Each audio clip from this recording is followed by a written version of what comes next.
In 1974, Turkey invaded the northern half of Cyprus. Conflict between Greek and Turk goes back to the 1950s, when the Greek majority under Archbishop Makarios fought for an end to British rule and for union with Greece, Enosis. But for the 18% of Cypriots who were Turkish, Enosis meant simply changing one colonial power for a worse one. They sided with the British against the Greek Aoka underground movement. The British even formed a special police force made up of only Turks.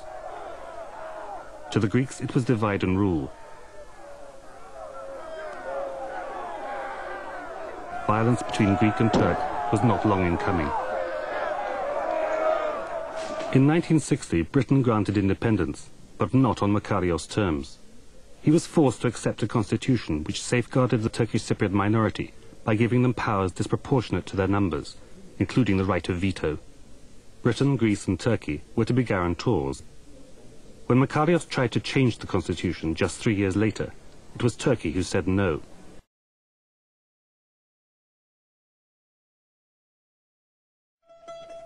Thousands of Turkish Cypriots abandoned their homes and fled to Turkish enclaves.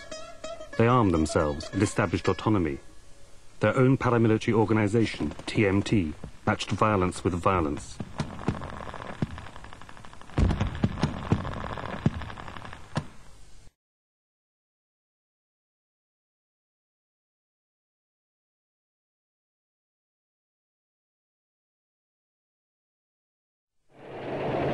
In 1967, the fascist colonels seized power in Athens.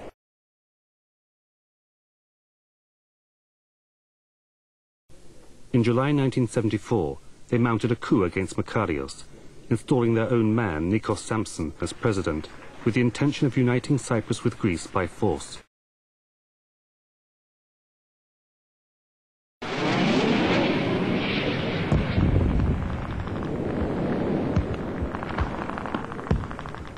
On July the 20th, Turkey invaded.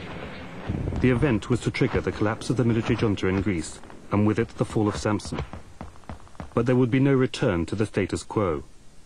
No sooner was a peace accord signed in Geneva than Turkey sent in a second wave of troops, extending its occupation to 37% of the island.